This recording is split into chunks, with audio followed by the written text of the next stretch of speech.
높은 기온과 강한 햇볕, 뜨거운 바람에 잎이 노출되거나 건조한 환경에서 수분 공급이 원활하지 않을 경우 수목의 잎에 발생하는 피해를 무엇이라고 하나요?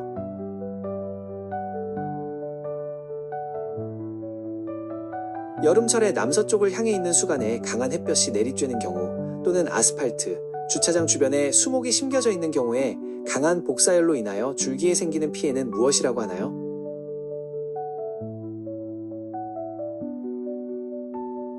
피소 피해가 발생한 수목에 지속적인 관수를 통해 수분 이동을 촉진시킬 때 줄기 표면의 온도를 낮추어 피해를 완화하는 어떠한 효과를 기대할 수 있나요?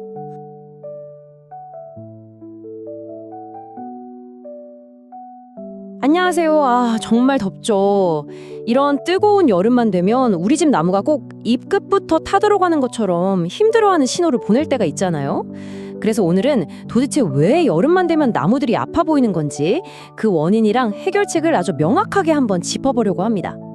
아마 정원을 가꾸시거나 나무를 키우시는 분들은 많이 공감하실 거예요.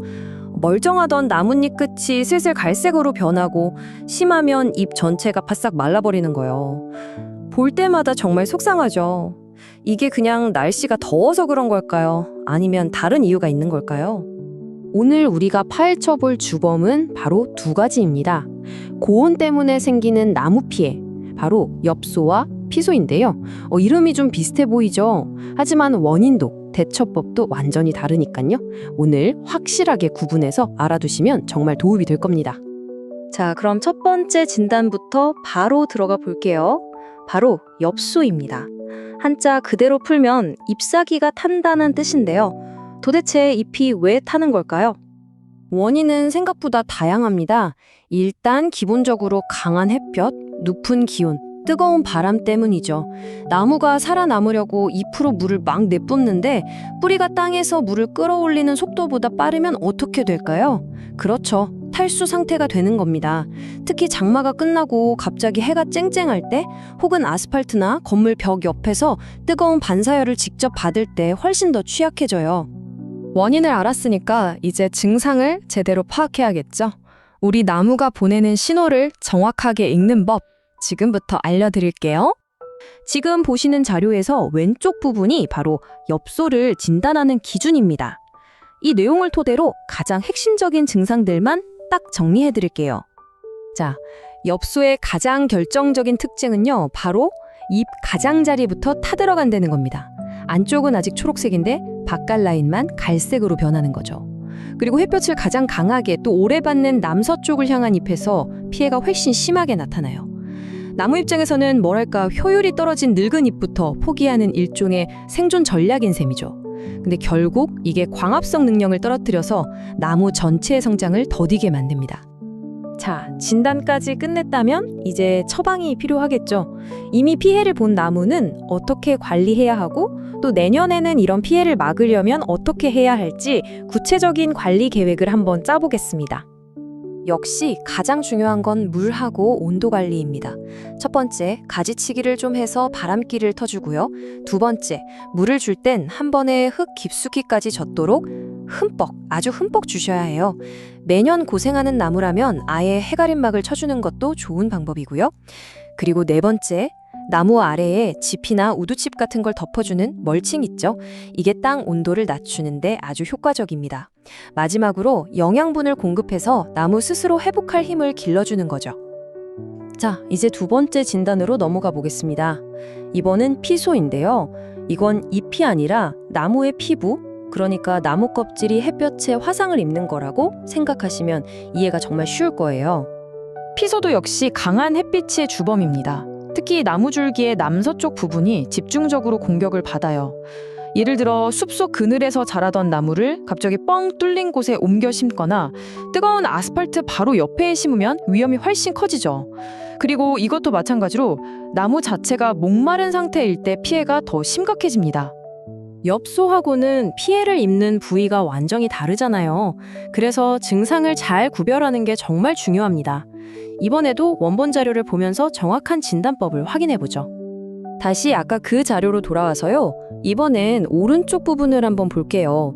여기에 피소의 증상부터 2차 피해까지 아주 상세하게 나와 있거든요. 이걸 바탕으로 핵심만 쏙쏙 짚어드리겠습니다. 피소의 가장 확실한 증거는 바로 이거예요. 나무 껍질이 세로로 길게 쫙 갈라지거나 벗겨지는 현상. 이것도 주로 남서쪽 방향에서 발견됩니다. 이렇게 되면 나무 속살이 그대로 드러나서 썩기 쉬워지고요.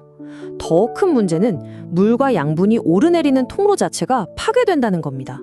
그럼 나무 전체가 위험해지면 아주 심각한 상황이 되는 거죠. 특히 주변에 다른 나무 없이 홀로 서 있거나 껍질이 얇은 어린 나무들이 더 쉽게 피해를 봅니다. 이건 단순히 잎 몇 개가 타는 것과는 차원이 다른 문제예요.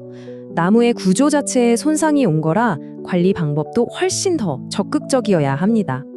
피소 관리의 핵심 키워드는 보호와 반사입니다. 첫째, 볏짚이나 전용 보호제로 줄기를 감싸서 햇빛을 아예 막아주는 게 가장 일반적이고요. 둘째, 아예 흰색 수성 페인트를 칠해서 햇빛을 반사시키는 것도 아주 효과적인 방법이에요. 상처가 너무 심하다면 전문가의 도움을 받아서 외과 수시를 해야 할 수도 있습니다. 그리고 엽소와 마찬가지로 물을 충분히 줘서 나무 스스로 체온을 조절하게 돕는 게 아주 근본적인 해결책이 될 수 있겠죠. 자, 지금까지 엽소와 피소 두 가지 다른 증상을 자세히 살펴봤습니다. 이제 이 모든 정보를 하나로 모아서 여러분이 지금 바로 실천할 수 있는 핵심 처방전으로 깔끔하게 정리해 드릴게요. 이 표 하나만 기억하셔도 오늘 내용은 다 가져가시는 겁니다. 엽소는 잎의 문제, 피소는 줄기의 문제입니다. 엽소는 탈수 때문에, 피소는 화상 때문에 생기는 거죠. 그래서 엽소의 핵심 해결책은 물주기, 피소는 줄기 가려주기가 되는 겁니다. 이 차이만 확실히 알아두셔도 우리 나무를 훨씬 잘 돌볼 수 있어요. 그러니까 가장 중요한 포인트는 바로 이거예요. 우리 나뭇잎이 갈색으로 변했다고 해서 무작정 물만 많이 주거나 영양제만 뿌리는 게 정답이 아니라는 거죠. 이게 잎이 문제인지 아니면 저기 줄기부터 문제가 생긴 건지 먼저 정확하게 진단하고 거기에 딱 맞는 처방을 내리는 것, 그게 바로 첫걸음입니다. 오늘 제가 설명해드린 내용이 여러분의 소중한 나무를 더 건강하게 지키는데 조금이나마 도움이 되었으면 좋겠습니다. 지금 잠시 시간을 내서 우리 집 나무가 혹시 어떤 신호를 보내고 있지는 않은지 한번 자세히 들여다보는 건 어떨까요? 정확한 관찰이 건강한 나무를 만듭니다.